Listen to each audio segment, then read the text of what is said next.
Hello all. So the reason I'm making this video is I really enjoy these Battle Royale games, but whenever I start a new Battle Royale game, there's a period where I don't know the strategies, and I die all the time, and I don't win, and it's very frustrating.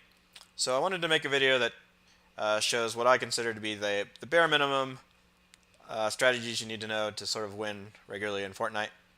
I will say if you have great shooter skills, or you want to be like the streamers out there, get 10 or 20 kills a game, this video is not for you. This video is for people who, like myself, identify with the potato and would like to win a game of Fortnite. So let's hop in. So I sort of split the game up into three parts: the opening part, the mid game, and the end game. And in the opening part of the game, you're just looking, of course, to get your basic drops, and sort of survive. So I find it's very helpful to pick one or two spots to just practice dropping, sort of know where the items spawn, know how to move around the map, know what the likely places to look for other people who dropped in the same spot as you are. So I really like the prison. I like this sort of RV park over here. I like to loot along the crescent here. If you're a little uncomfortable with the shooting in this game, you could try more contested drop like Salty Springs or something like that. But those are the three I like. So here I'm dropping the prison. I know there's somebody coming with me, but I've done this drop quite a few times, so I know sort of where to look for spawns as I go in. So I found a shotgun. Now I'm going to go look for the other guy.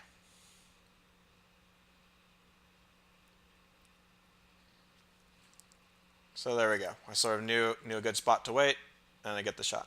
So I really recommend playing aggressively in the opening game, looking for other people who landed in the same area with you, because you really can't. There's normally not enough items to share. You really need to clear everyone out and get everything in your drop zone, unless you pick an extremely contested place like Pleasant Park or whatever. So what weapons are you looking for? You're looking for an AR of some kind, you're looking for a shotgun, and you're looking for a sniper, and at least one shield potion. So in this next phase, I don't have my sniper, so I'm going to keep looting. I'm going to go over to Moisty Mire and look at some of the chests there. So here I find a sniper and I get attacked. So a lot of times beginners, especially, will just mill around. If they get ambushed, they'll just mill around and try and shoot back. So that's not what you want to do. What you want to do is put up some sort of cover. Here I'm going to put up at least a ramp. I have kind of a hard time placing one because of Moisty Mire's strange layout, but I get one up. So now he's going to hide behind a tree. Again, I see a lot of people push.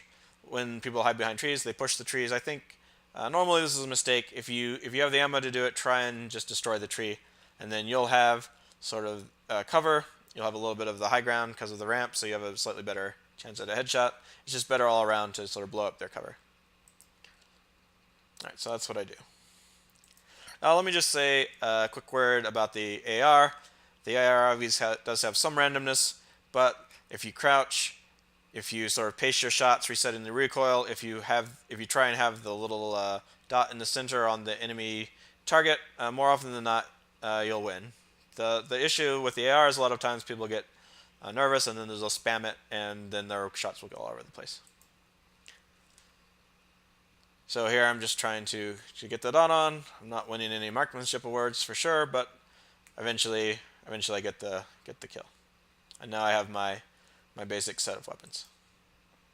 So you do the same thing if you're attacking as well as defending. So here I'm pushing this one guy. I throw down a ramp.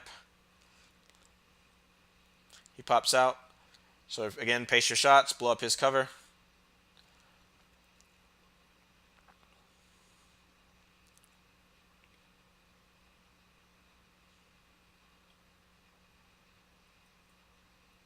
So now he leaves the high ground, so he's just dead at this point. When you have the high ground, you have a much higher chance, obviously, of getting a headshot, which is what happened. So that's the opening phase and the end game phase. So those are pretty similar to other Battle Royale games. I think the biggest difference is in the end game, so I'll talk a little bit more about that.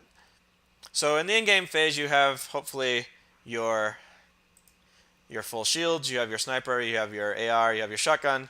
So it's quite hard to get your shields replenished. So if at all possible, you want to use your sniper to take fights and not sort of your more close range weapons, because you want to avoid taking any damage to your shields before the final top two, if at all possible.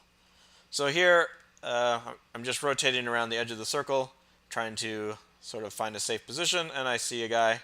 So I have a sniper, I have a good shot. I'm gonna take the shot, and then go ahead and loot his items, since I see he's got some building materials, and I'll probably need them in the end game.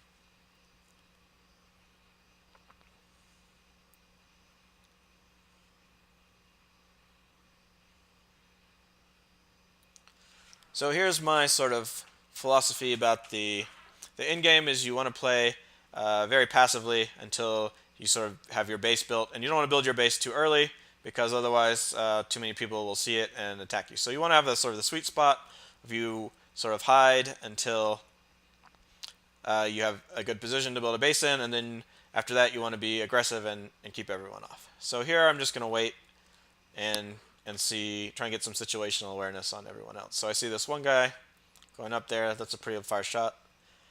Turns out there was another guy right next to me. You're gonna see him in a minute. So he was over there. So fortunately, so there's 8 people. I know where 2 of them are.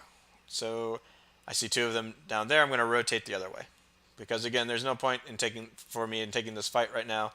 I have full shields. I have all the items I want. If I can get a good snipe off, I'll do that. But that's a pretty difficult shot. So for me anyway. So I'll just keep moving. I won't push that engagement.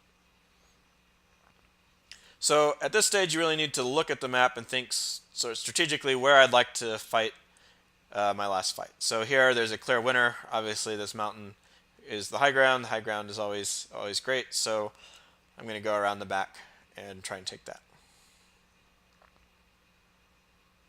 So I was quite surprised not to see anyone up here yet.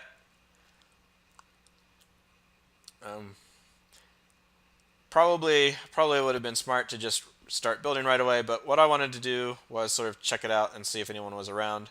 I'm a little bit of a slow builder. That's one of the areas I'm trying to improve, so I like to find out who's around me before I start my base. So I know there's one guy over there.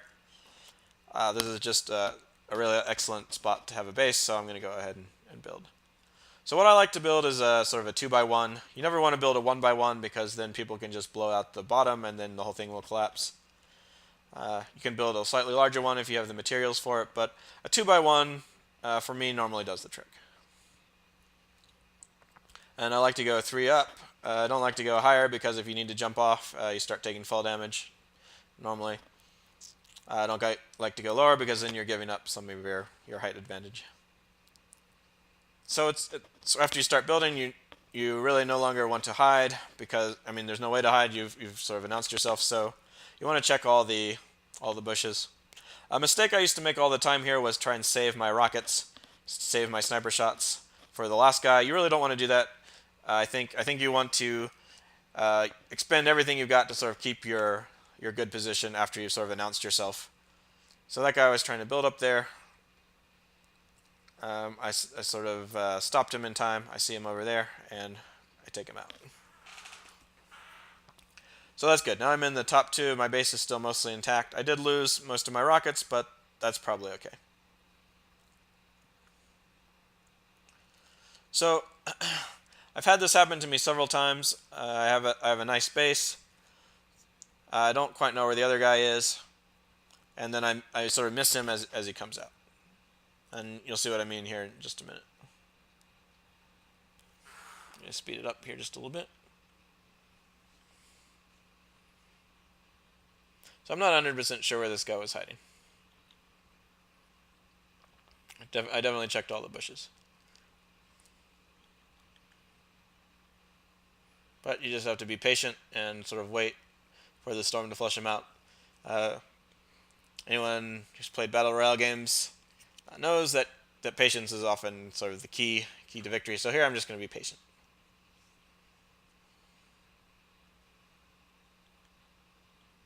And I didn't catch him, unfortunately.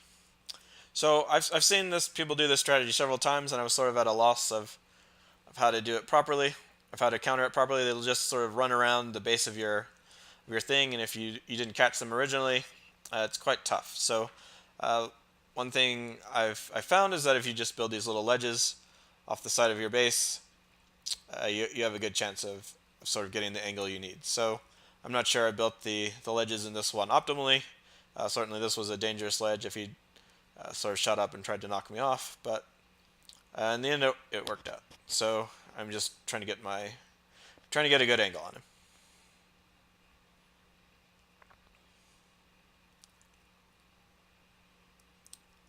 So I finally figure out which way to look for him, and I get a good shot with my rockets finally. So now I've used my last rocket. I did a lot of damage, so I don't want him to go heal, so now you have to be aggressive. And again, not winning any points on marksmanship, but being crouched, sort of pacing your shots. Eventually, since he's injured, I'm going to win. So that's sort of my strategy for the end game. Just sort of play sort of passively until you build your base, and then be as aggressive as possible to keep people from taking the high ground from you. So thank you for watching my video. Hopefully those who identify with the mighty potato can use this successfully to get some kills. Thank you for watching.